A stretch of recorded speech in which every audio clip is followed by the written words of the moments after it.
Week 12 of the college football season is upon us, and after the second college football playoff rankings were released this past Tuesday night, it is time for a bit of a forecast. What do we see? What do we learn? All of those things. Mackenzie Brooks, Danny Kannel is with us as well. I'm Jordan Giorgio. Okay, let's begin with the most notable here that I'm seeing. One ACC team and 5 SEC teams. Yeah. Explain yourself. So, I mean, this is like a very realistic picture. You're looking at odds makers and odds to make the playoff. Like, this is a likely scenario, and it seems like it pleased a lot of people. We get the teams that everyone wants to see, like Colorado's. But yeah, we're looking at some rain in the ACC because Miami losing that game not only brings themselves down, they bring down the whole conference, the integrity of the ACC. You had SMU and Miami both with minus odds to make the playoff last week after that loss. Now we're just looking at Miami with minus odds to make the playoff, and you look at odds makers, how many teams do they think are coming from the ACC? It's just one. So whoever your ACC winner is right now is likely the only ACC team making the playoff. I have a huge problem with that, just so you know. He was ready to, I was ready to go. I didn't know if I was supposed to jump in there. Thank goodness, like most weather people, they're wrong all the time, so we can look at these forecasts.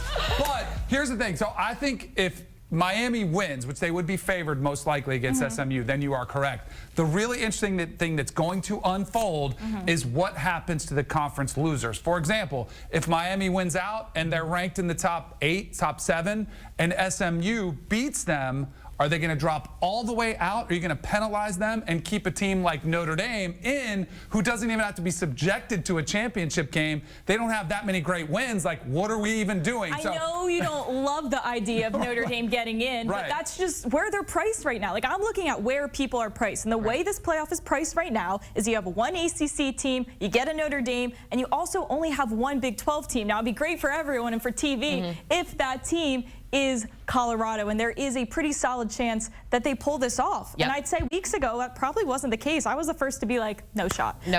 Week after week they are winning games they're not supposed to win. So if you look at the outlook of the rest of their playoff here, I mean, they have a very realistic chance to go undefeated, win out, and then go to the conference championship. I mean, their goal, they don't necessarily have to win out. I'm not going to say that, but they need to stay above Iowa State and Kansas State. Right now they have a 1-win lead over them. As long as you keep that 1-win lead, keep those guys below you. So if they lose 2 or 3 games, and I guess Colorado can lose a game, but ideal situation, you win 1, 2, 3, you go to the Big 12 championship, and a 67% chance to beat BYU. And no one really feels like they have to take BYU.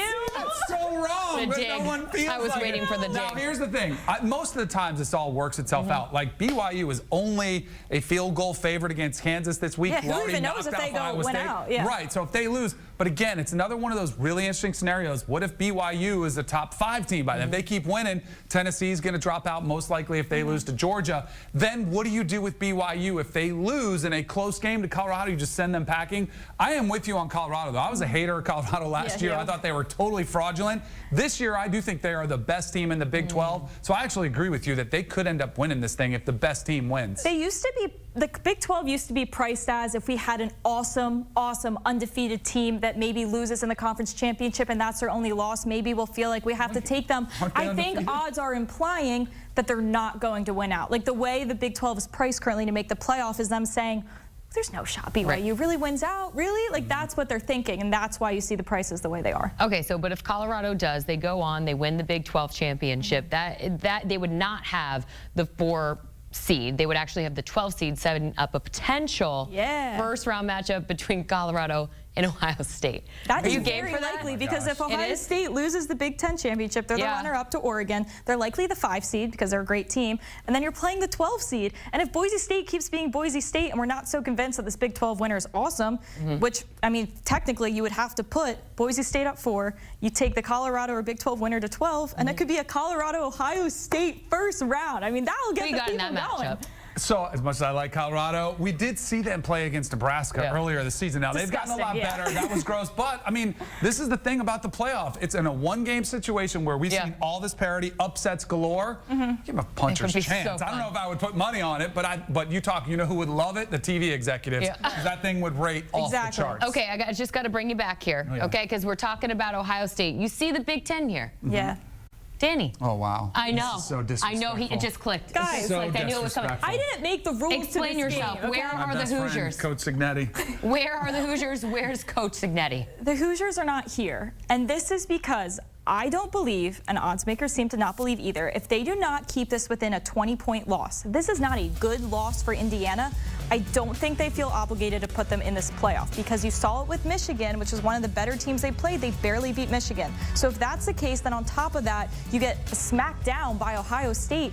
Do we really need to see you in this playoff? So they're projecting 3.5 teams for the Big Ten. They're projecting 4.5 teams for the SEC. So between the Big Ten and the SEC, one of those will become a whole number. And for me right now, I think that's going to be the SEC. We don't see an Indiana, which gives us 5 SEC teams. Danny, I know you're pumped about that. Yay. I can break it down for you if you want to understand exciting. it. But seriously, I mean, you look at the prices. If you go to these 5 teams specifically, and I'll isolate one just to make this picture very clear here. You look at Georgia. I was gonna wait where you Yeah, were why going not with talk that about one? the Dogs any chance I have? You look at Georgia, minus 500 to make the playoff, okay? So that is not implying that this Tennessee game is do or die. Their odds to miss the playoff should be the same price as their odds to lose this game. It is not. That is showing that they have a long, long leash. There's a minus 380 money line for them to beat Tennessee, but minus 500 to make the playoff. Like, those numbers should correlate. Okay. And that's the odds makers saying they got a longer leash than the Indianas. They got a longer leash than some of these Big 12 So we could teams. have so a 3-loss I'm not Georgia saying team. it's right. They could. No, but they. I know you're not saying it's right, but we could see they play a huge game this weekend. It's Georgia, Tennessee, as you mentioned. They could theoretically lose that game to Tennessee. And it's not And so completely over. It's over. If Texas over. loses to so-and-so, if Sorry. Bama loses, Done. if you get all these Over. other exterior Done. things happening. Toast. You said leashes. Since we're talking about leashes, Yeah, I have let's a talk about shot it. collar for Okay, Bowden. yeah, I you give do? them a shot collar. They're out if they lose. But that's where there will Indy be is. people that will try to make that case. They'll say, well, there were 3 really good losses, and they do have a good win over Texas, and they've got to win. But the thing that drives me nuts about Georgia, and we'll see this weekend how they look against Tennessee. The last month, they have not looked like a playoff team outside of that Texas game. So they have a long way to go. I think that could hurt them. So I'm really curious because I think this weekend does matter. I think they do have to win it. I think they win by a point. It could be ugly, but I think they have to win to stay in. See, I would agree, but then seeing this number still be minus 500 after that awful loss to Ole Miss, like, look at all 5 of these prices here. You have 5 SEC teams priced as locks to make the playoff. Like, minus 350, and we're not even at the end of the season. Like, this is, I'm not saying it's right. No, okay? yeah. Not saying it's right. Just the but numbers. it is wild that there's likely only 4 spots if we have Indiana, and we have 5 teams priced this way. Math, it's not math. People Someone like was to throw drinking. their money away, though, if you want to go ahead and take some of these. And I will say odds makers are taking advantage of these Colorado bettors sure, here because their odds should be like plus 300 and they're like plus 125 because they know they can get them that way. Well, this is to make the playoff, right? Yes. So, because I think Texas A&M is going to give Texas all they can handle that last game of the season in College Station, which again shows they could probably lose that game, still be in. But very curious to see how some of these teams play out. Yeah, it's setting up to be a good one. What a world this would be. I know.